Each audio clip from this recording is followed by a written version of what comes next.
مفتی طارق مسعود special. تو پھر حضرت جبریل نے، وہ جو انسان تھے وہ جبریل تھے، انسان کی شکل میں آئے تھے، کہا متی الساعہ، قیامت کب آئے گی؟ تو آپ صلی اللہ علیہ وسلم نے یہ نہیں فرمایا لا ادری، مجھے نہیں پتا۔ حضرت عمر رضی اللہ تعالیٰ عنہ فرماتے ہیں کہ ہم رسول اللہ صلی اللہ علیہ وسلم کی محفل میں بیٹھے ہوئے تھے کہ آپ صلی اللہ علیہ وسلم کی محفل میں ایک شخص آیا، اور کیا تھا؟ شدید بیاض الثیاب، انتہائی سفید کپڑے اس شخص نے پہنے ہوئے، شدید سواد الشعر، انتہائی سیاہ بال، لا یرا علیہ اثر السفر ولا یعرفہ منا احد۔ کتنی عجیب بات ہے، کہہ رہے ہم میں سے کوئی اسے جانتا بھی نہیں تھا لیکن اس پہ سفر کے کوئی آثار تھے بھی نہیں۔ تو بہت عجیب سی بات ہے یا نہیں ہے کہ ایک بندے کے اتنے سفید کپڑے، جبکہ وہ اس محلے کا بھی نہیں، کیونکہ پہلے تو اونٹوں پہ پیدل آتے تھے نا، تو بھائی میلے کپڑے ہوتے ہیں، ہم کہتے ہیں پتہ نہیں کہیں سے کہاں سے آیا ہوگا، مصر سے آیا ہوگا، شام سے آیا ہوگا، کہیں سے آیا ہوگا۔ وہ لوگ تو سب ایک دوسرے کو جانتے تھے، جیسے گاؤں میں جانتے، صدیوں سے اکٹھے رہ رہے ہیں، لیکن کپڑوں کی سفیدی سے لگ رہا ہے بھائی مقامی آدمی ابھی نہا دھو کے آیا ہے، مگر ہم میں کوئی اس کو جانتا نہیں ہے، اور ایسا جوان کہ اس کے انتہائی سیاہ بال، اور نبی سے اتنی بے تکلفی کا اظہار جیسے کوئی پرانا دوست ہو، حتی اسند رکبتیہ الی رکبتی ووضع کفیہ علی فخذیہ، اپنے گھٹنے نبی کے گھٹنوں کے ساتھ ملا دیے، ایسے دو زانوں چپک کے بیٹھ گیا، اور اپنے ہاتھ اپنی یا نبی کی ران مبارک پہ رکھ دیے۔ تو کتنا عجیب منظر ہے، لیکن حضرت عمر فرماتے ہیں ہم میں یہ گویا حدیث کا مفہوم ہے کہ ہم میں ہمت نہیں ہوئی کہ نبی سے پوچھے کہ یہ کون ہے۔ بھائی دیکھ رہے ہیں بس جو بھی منظر ہے دیکھتے رہو، ہو کیا رہا ہے بھائی، نبی جب نہ اس کو ڈانٹ رہے ہیں نہ اسے کچھ کہہ رہے ہیں، ہوگا کچھ ہمیں نہیں پتا۔ اور پھر آگے کیا فرماتے ہیں کہ نبی سے سوال پوچھا، یا محمد اخبرنی عن الاسلام، آپ مجھے بتاؤ اسلام کیا ہے؟ تو آپ صلی اللہ علیہ وسلم نے بتانا شروع کیا، الاسلام ان تشہد ان لا الہ الا اللہ وان محمد رسول اللہ۔ سب صحابہ بیٹھے ہوئے ہیں، سب یہ منظر دیکھ رہے ہیں، مگر کسی کی ہمت نہیں ہے کہ وہ نبی کی مجلس میں پوچھ لیں۔ بھئی چپ کر کے دیکھتے رہو کیا ہو رہا ہے۔ ہم ہوتے 20 دفعہ ہم درمیان میں پہلے اس کو گریبان سے پکڑ کے باہر نکالتے ہیں، تو ہے کون، کس سے پوچھ کے آیا ہے، اور تو پہلے بتا، تو تیرے کپڑوں پہ نہ کوئی اثر ہے، تو جن تو نہیں ہے کہیں۔ بھائی دیکھ رہے ہیں کہ جب نبی کچھ نہیں کہہ رہے تو سب سے زیادہ اعتراض کس کو ہونا چاہیے تھا؟ نبی کو، تو نبی ہم سے زیادہ جانتے ہیں، تو جب وہ خاموش ہے تو ہم بھی کیا کریں؟ چپ کر کے بیٹھے رہے، آرام سے خاموشی سے بیٹھے رہے۔ اور پھر کتنا عجیب منظر کہ گھٹنے نبی کے گھٹنوں مبارک کے ساتھ ملا کے پوچھ رہے ہیں کہ اخبرنی عن الاسلام، آپ بتاؤ مجھے اسلام کیا ہے؟ تو آپ نے فرمایا اسلام یہ ہے کہ گواہی دو کہ اللہ کے سوا کوئی عبادت کے لائق نہیں، اور محمد صلی اللہ علیہ وسلم اللہ کے بندے اور رسول ہیں، وَتُقِيمَ الصَّلَاةَ وَتُؤْتِيَ الزَّكَاةَ وَتَصُومَ رَمَضَانَ وَتَحُجَّ الْبَيْتَ إِنِ اسْتَطَعْتَ إِلَيْهِ سَبِيلًا، رمضان زکوٰۃ دو، رمضان کے روز نماز قائم کرو، زکوٰۃ دو، رمضان کے روزے، اور استطاعت ہے تو حج کرو۔ فرماتے ہیں اس نے کہا صدقتا، اے محمد آپ نے سچ کہا۔ حضرت عمر کہتے ہیں ہمیں اور عجیب، فعجبنا یسألہ ویصدقہ، بھائی سوال بھی پوچھ رہا ہے اور خود ہی کہہ رہا ہے سچ کہا، تو یہ تو امتحان لینے کے لیے آیا ہے، اور امتحان کس کا ہو رہا ہے؟ معاذ اللہ پیغمبر صلی اللہ علیہ وسلم کا۔ بھائی جو سوال پوچھتا ہے وہ یہ تو نہیں کہتا کہ آپ نے جواب بالکل صحیح دیا ہے، اس کا مطلب آپ کو تو پہلے سے پتا تھا، تو پوچھ کیوں رہے ہم سے؟ لیکن کسی صحابی میں یہ ہمت نہیں ہو رہی کہ نبی کے محفل میں سوال پوچھیں کہ یا رسول اللہ جب یہ پوچھا کیوں اس نے، یہ تو معاذ اللہ آپ کا امتحان لینے آیا گویا۔ پھر اس نے پوچھا، جبریل، وہ بعد میں پتہ چلا وہ فرشتے جبریل علیہ السلام تھے، پھر پوچھا کہ مل ایمان کیا ہے، مل ایمان، تو انہوں نے آپ صلی اللہ علیہ وسلم نے فرمایا ایمان یہ اللہ پر، اس کی کتابوں پر، اس کے رسولوں پر، اس کے فرشتوں پر، آخرت کے دن پر، تقدیر پر ایمان لایا جائے۔ صدقتا، سچ کہا۔ پھر انہوں نے پوچھا کہ احسان کیا ہے، پھر آپ نے فرمایا ان تعبد اللہ کأنک تراہ فإن لم تکن تراہ فإنہ یراک، اللہ کی ایسے عبادت کرو جیسے تم دیکھ رہے ہو، کیونکہ وہ تو تمہیں دیکھ رہا ہے۔ صدقتا، اس نے کہا بالکل سچ کہا۔ کہا متی الساعہ، قیامت کب آئے گی؟ تو آپ صلی اللہ علیہ وسلم نے یہ نہیں فرمایا لا ادری، مجھے نہیں پتا، کیونکہ آپ کو معلوم تھا کہ جیسے مجھے نہیں پتا سامنے والے کو بھی نہیں پتا، سمجھ رہے ہو، یہ کسی کو بھی نہیں پتا۔ تو یہاں آپ نے جواب میں یہ نہیں کہا مجھے معلوم نہیں ہے، بلکہ آپ نے بتا دیا کہ جیسے تمہیں معلوم نہیں ہے یہاں تم صدقہ نہیں کہہ سکتے، جیسے مجھے معلوم نہیں ہے تمہیں بھی، اس لیے آپ نے فرمایا مل مسئول عنہا باعلم من السائل۔ عربی بڑی خاندانی زبان ہے، خدا کی قسم عربی جو ہے نا بڑی پیاری زبان ہے، کسی کو صحیح آتی ہو تو عربی کی بلاغت کا عربی میں ہی مزہ ہے۔ مل مسئول عنہا باعلم من السائل، جس سے پوچھا جا رہا ہے وہ پوچھنے والے سے زیادہ نہیں جانتا، جس سے پوچھا جا رہا ہے وہ پوچھنے والے سے زیادہ نہیں جانتا۔ ہاں تو یہی نبی صلی اللہ علیہ وسلم نے جو فرمایا نا مل مسئول عنہا باعلم من السائل، یہ بھی کیا ہے؟ بلاغت ہے، جس سے پوچھا جا رہا ہے وہ سائل مسئول سائل سے زیادہ نہیں جانتا۔ تو پھر حضرت جبریل نے، وہ جو انسان تھے وہ جبریل تھے، انسان کی شکل میں آئے تھے، انہوں نے پوچھا کہ علامات بتائیں، تو آپ نے فرمایا انت لد الامۃ ربتہا۔ اس حدیث پہ جو ادب والی بات ہے وہ میں بھی گچی پکڑ کے رکھنا بھول نہ جاؤں، لیکن اس حدیث میں بات آ گئی ہے تو ایک دلچسپ بات کیا ہے، آپ نے قیامت کی پہلی علامت بتائی کہ باندی اپنے آقا کو جنے گی، یعنی لونڈی اور غلام سے جو بچہ پیدا ہوگا وہ ماں کا بیٹا کم اور ماں کا باپ بولو زیادہ، ماں کا مولا اور ماں کا آقا زیادہ ہوگا۔ غلام کی مثال نہیں دی کیونکہ غلام مرد ہوتا ہے نا، اس پہ تصرف تھوڑا سا پھر بھی کم ہوتا ہے، یعنی وہ آپ کی ملکیت میں ہوتا ہے لیکن اس پہ کنٹرول کم ہوتا ہے کیونکہ آدمی ہے۔ جب عورت آپ کی ملکیت میں ہوتی ہے لونڈی، اس پہ وہ تو کمزور ہے نا، اس پہ کیا ہوتا ہے آپ کا تصرف زیادہ۔ تو جو مکمل غلام اور باندی تھی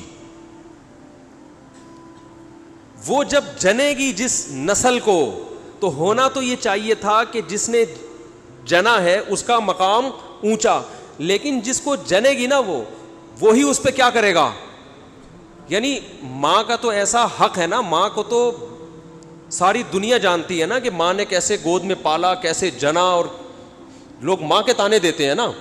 حضرت موسیٰ علیہ الصلاۃ والسلام نے جب حضرت ہارون کی داڑھی پکڑ کے کھینچی ہے نا، جب حضرت موسیٰ علیہ السلام کوہ طور پہ گئے تورات لینے، پیچھے بنی اسرائیل نے بچھڑے کی عبادت شروع کر دی، ہارون علیہ السلام کو نگران بنا کے گئے تھے کہ ذرا ان کی حفاظت کرنا، بڑے نالائق لوگ ہیں، دائیں بائیں نہ ہو جائیں۔ تو جب واپس آئے تو دیکھا کہ وہ کیا کر رہے ہیں، بچڑے کی عبادت۔ تو حضرت موسیٰ کو سب سے پہلے غصہ کس پر آیا؟ حضرت ہارون پر، اپنے بھائی کی داڑھی پکڑ کے کھینچی کہ ما منعک اذ رأیتہم ضلوا، یہ گمراہ ہو رہے تھے، آپ نے روکا کیوں نہیں؟ تو حضرت ہارون نے کیا کہا؟ باپ کا واسطہ نہیں دیا بلکہ ماں کا، لا یبن اماں، اے میری اماں کے بیٹے، اے میری ماں کے بیٹے، کیونکہ یہ رشتہ فوراً سمجھ میں آتا ہے، ماں کا واسطہ، کیونکہ محبت کی علامت ہے نا۔ ابا جو ہے نا وہ تربیت کے لیے اللہ نے بنائے، وہ محبت واپس زیادہ ابا سے امیدیں نہیں لگایا کریں۔ ابا کی ایک الگ ویلیو ہے، محبت بہت زیادہ کرتے ہیں ابا، لیکن وہ جتلاتے نہیں ہیں، وہ کہہ رہے ہیں تمیز سے زیادہ لاڈ پیار دکھاؤ گے نا ابا، یہ ہو گیا تمیز سے بیٹھ وہاں جا کے آرام سے، ٹھیک ہے نا، جو بات ہے ادب تمیز۔ ماؤں کو زیادہ ادب تمیز نہیں، ماؤں کو لاڈ چاہیے ہوتے ہیں، تو اس لیے ابا محبت تو بہت کرتے ہیں لیکن وہ آسانی سے سمجھ میں نہیں آتی کیونکہ تعظیم اس پہ غالب ہوتی ہے۔ اماں کی محبت 2 منٹ میں سمجھ میں آ جاتی ہے۔ تو جب بھی واسطہ دیا جاتا ہے کس کا؟ اماں کا۔ تو حضرت ہارون بھی واسطہ کس کا دے رہے ہیں کہ بھائی ایک ہی ماں کے ہم دونوں اولاد ہیں، آپ اتنی سختی تو نہ کریں نا، ماں کا واسطہ دے رہا ہوں آپ کو، یبن اماں، اے میری اماں کے بیٹے۔ تو ماں جو اتنا قریبی رشتہ ہے، جس کی محبت سب کو سمجھ میں آتی ہے، اس کو غلام بنا لینا تو یہ کھوپڑی میں آنے والی بات نہیں ہے۔ لیکن حدیث میں کیا آتا ہے؟ قرب قیامت میں بیٹا کیا ہوگا؟ ماں پہ حکومت کرے گا، بیٹا ماں پہ حکومت کرے گا۔ تو ہونا تو یہ چاہیے تھا کہ جو جنے، وہ جس کو آپ جن رہے ہیں وہ گویا ایک قسم کی لونڈی غلام ہو، ماتحت ہو، لیکن الٹا حساب ہو رہا ہوگا۔ تو یہ بھی پتہ چل رہا ہے کہ ادب مارکیٹ سے کیا ہونا شروع ہو جائے گا؟ شارٹ۔ مطلب حدیث کا یہی ہے کہ چھوٹے جو ہے نا وہ بڑوں کی جگہ ہو جائیں گے اور بڑے، اور یہ خدا کی قسم آج اپنی آنکھوں سے میں دیکھ رہا ہوں، زیادہ تر لبرل لوگوں کے گھروں میں دیکھ رہا ہوں، دیندار گھروں میں کم۔ باپ اور ماں اپنے بچوں کو اسکولوں میں 15-20 ہزار روپے فیسیں دے کر بدتمیز بنا رہے ہیں باقاعدہ پیسوں کے ذریعے، یعنی اسکولوں میں پڑھا رہے ہیں، ماڈرن اسکول ہیں اور بہت ہی ماڈرن قسم کے اسکول جن میں مذہب نہیں ہے، بچہ انگلش بہت اچھی بول لیتا ہے، اور ٹھیک ٹھاک فیسیں دے کے کیا کر رہے ہیں؟ اپنی نافرمانی پیسے دے کے سکھا رہے ہیں. آج بھی میرے پاس ایک کیس آیا, کسی کو نہیں پتا چلے گا کس کی بات ہو رہی ہے. ایک صاحب نے کہا میں نے اپنی بچی کو ایڈمیشن کروایا, میں 20 ہزار روپے فیسیں دے رہا ہوں, اور وہ چرس پی رہی ہے, وہ پتہ نہیں کتنے لڑکوں سے دوستیاں لگا رہی ہے. تعلیم کو فوکس کرنے کے چکر میں تہذیب کا بیڑا غرق کر دیا. یعنی گویا کہ پیسے دے کے باقاعدہ کیا کیا جا رہا ہے, اپنے بچوں کو خراب کیا جا رہا ہے. تو جنا بھی خود, احسان بھی خود کیا, اور نکلا کیا رزلٹ؟ وہی آپ پہ کیا کر رہا ہے حکومت, وہ آپ کی ایک بات ماننے کے لیے تیار نہیں ہے. تو یہ وہ دور ہے جس سے ہم گزر رہے ہیں. تو اس میں بھی ادب کی تلقین کی گئی ہے. جب کچھ اس طرح کے لوگ آتے ہیں نا میرے پاس, کہ باپ بیٹا بیٹھا ہوا ہوتا ہے اور باپ اپنے بیٹے کی شکایتیں کر رہا ہوتا ہے بڑے دھیمے لہجے میں کہ بچے کو غصہ نہ آ جائے, اور بیٹا جواب دے رہا ہوتا ہے بڑی اونچی آواز میں. یہ میں نے بہت دیکھ لیا ہے, بہت دیکھ لیا اپنی زندگی میں. اس سے مجھے فوراً وہ حدیث یاد آتی ہے کہ اس کو باپ ہونا چاہیے اور اس کو بیٹا. باپ کو یہ ڈر لگتا ہے کہ یار اب میری اولاد ہے, یار میں کوئی اونچی آواز سے وہ ایک دم میٹر نہ گھوم جائے اس. تو رسول اللہ صلی اللہ علیہ وسلم کی محفل میں حضرت جبریل آئے تو حضرت عمر فرماتے ہیں, تو حضرت عمر رضی اللہ تعالیٰ عنہ فرماتے ہیں فلبثت ملیہ, میں نے جب یہ منظر دیکھا تو میں بہت دنوں تک ٹھہرا رہا. یعنی کچھ دن گزرنے کے بعد بھی حضرت عمر کی ہمت نہیں ہوئی کہ نبی سے پوچھیں کہ یا رسول اللہ یہ کون تھے, یہ کیا ہے احترام, کہ بھئی ایسا نہ ہو نبی صلی اللہ علیہ وسلم ناراض ہو جائیں. خود کیوں نہیں بتا رہے بھئی, یہ اہم بات ہوتی تو آپ صلی اللہ علیہ وسلم تو خود معلم تھے, خود بتاتے. تو فرماتے ہیں کچھ دن کے بعد خود نبی نے مجھ سے پوچھا کہ عمر جانتے ہو وہ شخص کون تھا؟ میں نے کہا اللہ اس کے رسول ہی زیادہ جانتے ہیں. فرمایا ھذا جبریل اتاکم یعلمکم دینکم, یہ جبریل تھے, انسانی شکل میں آئے تھے تمہیں تمہارا دین سکھانے کے لیے. اس سے پتہ چلتا ہے کہ تعلیم کا صرف یہ طریقہ نہیں ہے کہ استاذ بیٹھ کے بچوں کو پڑھاتا رہے سارا دن بیٹھ کے. یہ نیچرل وے آف ٹیچنگ ہے کہ ایک ماحول بنا دیا, ایک شخص آ رہا ہے, صحابہ اچھا پھر ایک تعجب کی فضا قائم کی گئی تاکہ نا ان کو یہ محفل یاد رہے. اگر ایسا ہی ہوتا وہ نارمل ڈریس, سفر والے ڈریس میں آتے تو یہ تو نارمل مجلس ہے, بھائی کوئی مسافر آیا ہے. ایسا ایک مخمصے میں ڈالا گیا کیونکہ جب کوئی ایسی عجیب سی محفل ہوتی ہے نا تو دماغوں میں بیٹھ جاتی ہے, اس کا ایک ایک منظر یاد رہتا ہے. تو اس سے ماحول کی تبدیلی کا بھی انسان پہ اثر پڑتا ہے. تو صحابہ کیا کر رہے ہیں, نبی صلی اللہ علیہ وسلم سے سوال پوچھنے سے پہلے ایک اور واقعہ سنا کے بس یہ میں ٹاپک ختم کرتا ہوں. ایک اور واقعہ ہے, حدیث میں آتا ہے کہ آپ صلی اللہ علیہ وسلم نے ظہر یا عصر کی نماز پڑھائی, صحیح حدیث ہے. اس میں آپ نے 4 کی جگہ 3 رکعتیں پڑھا دیں. کتنی؟ 3. اب صحابہ سوال نہیں پوچھ رہے کہ یا رسول اللہ یہ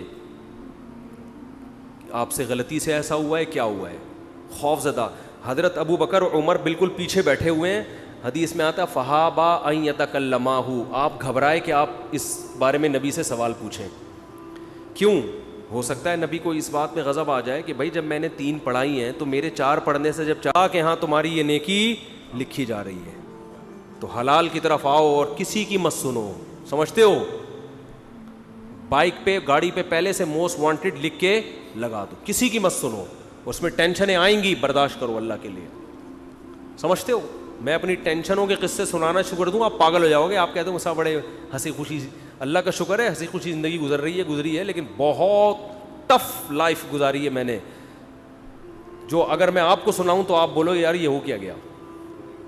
لیکن یہ کہ بس ایک دفعہ فیصلہ کر لو یار, ہے بس. جو لٹکا ہوا ہوتا ہے نا کم وقت بیچ کا آدمی, کرنے جا رہا ہے پھر ڈر گیا, پھر واپس آ رہا ہے, پھر کرنے جا رہا ہے, یہ اپنی بیوی کو بھی ٹینشن دیتا ہے اور گھر میں بھی ٹینشن کا ماحول, اور کرنا کرانا اس نے کچھ, اور یہ کرے گا تو مرے گا بھی, یا تو پہلی کو لٹکا دے گا یا دوسری کو لٹکا دے گا. تو ایسے بزدلوں کا کام نہیں ہے. سمجھ رہے ہو, پوچھ رہے ہوتے ہیں کر لوں جا کے بیگم کر. آج ایک آدمی نے کہا کہ میں دیکھ رہا ہوں, میں ابھی گھر بیوی کے سامنے دوسری شادی کی بات کروں گا, دیکھتا ہوں ریئیکشن کیسا ہو رہا ہے, اگر برداشت ہو گیا تو کر لوں گا, اگر نہیں ہوا تو میں نے کہا بھائی تو نہیں کر.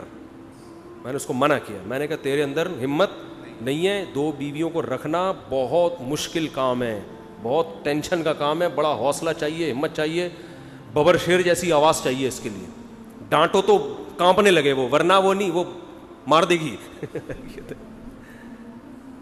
تو بہت مشکل کام ہے, ٹھیک ٹھاک ٹینشن ہوتی ہے اس میں, لیکن پھر بھی میں کہتا ہوں کرو کیونکہ معاشرے کی ضرورت ہے یہ, لیکن دل گردہ پیدا کر کے کرو. آرمی میں بھرتی ہونے کے لیے جاتے ہیں نا, تو جب وہ پوچھیں گے آپ کو میدان جنگ میں بھیجا گیا تو آپ جاؤ گے, تو آپ کیا کہو گے؟ سر بالکل جاؤں. اگر آپ نے انٹرویو میں کہہ دیا اس وقت میں دیکھوں گا سچویشن, اگر ایسا ہوا میں دیکھوں گا حالات کیا ہیں, تو سلیکشن ہوگی.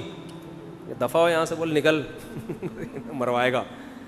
تو فوج میں دیکھا جاتا ہے بھائی دل گردہ ہے یا نہیں ہے.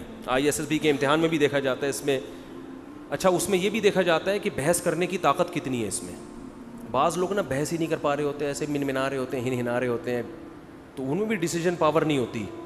تو یہ سب چیزیں میں تو کہتا ہوں 4 شادیوں, دوسری شادی سے پہلے ISSB کا امتحان کلیئر کرواؤ. اس سے امتحان میں پاس ہو جائے تو 4 کر رہے, امتحان میں فیل ہو گیا بھائی, جو آدمی میدان جنگ میں صف اول میں لڑ نہیں سکتا وہ دوسری شادی نہیں کر سکتا. میری رائے ہے یہ, جو وہاں لڑ سکتا ہے وہ یہاں بھی لڑ سکتا ہے. یہ بالکل, بلکہ وہاں لڑنا شاید آسان ہو, یہاں میں نے ایسے لوگ بھی دیکھے میدان جنگ میں لڑے,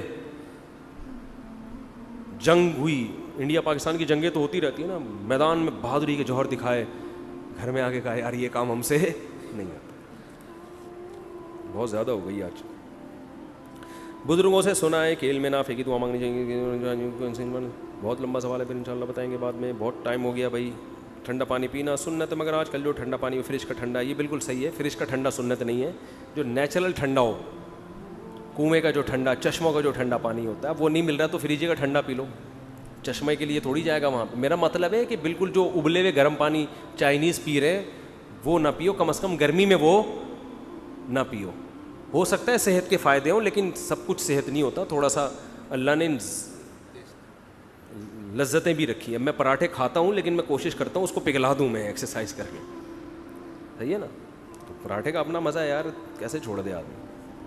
اچھا بھائی ٹھنڈا پانی فریج کا پی لو. کیا اسٹیمپ پیپر پر شوہر اور بیوی کے سگنیچر کیے جائیں تو کیا طلاق ہو جائے گی؟ یہ شوہر کو 2 گواہوں کی اسٹیمپ پیپر پہ 3 طلاقیں لکھی ہوئی ہیں اور شوہر نے سائن کر دیے تو ہو جائے گی. گواہ ضروری نہیں ہے, بیوی کے سائن ضروری نہیں ہے, صرف شوہر کے سائن سے ہی ہو جائے گی. اس حدیث کا مطلب سمجھا دیں. نماز میں کھڑے ہو تو خیال کرو تم اللہ کو دیکھ رہے ہو جبکہ ہم اللہ کو نہیں دیکھتے. حدیث کا مطلب ہے کہ اللہ تمہیں دیکھ رہا ہے. اصل مطلب یہ ہے کہ یہ تصور کرو کہ اللہ تمہیں دیکھ رہا ہے. پھر کبھی تفصیل بتاؤں گا اس کی. سوال یہ کہ ہم تو مسئلے کو فالو کرتے ہیں, لیکن کیا میں بریلوی لڑکی سے شادی کر سکتا ہوں جبکہ میرا بیان نہیں آیا گرین ہری پگڑی والوں میں شادی؟ تو آپ بھی کر لیں, لیکن اس کے عقیدے شرکیہ نہ ہو. اس سے پہلے پوچھ لیں رسول اللہ صلی اللہ علیہ وسلم حاضر ناظر تو نہیں ہے, آپ انسان ہیں, بشر ہیں, مختار کل تو نہیں ہے. یہ عقیدوں کی اصلاح پہلے ضروری ہے, تو کوئی بھی ہو اس کی اصلاح ضروری ہے. اچھا وہی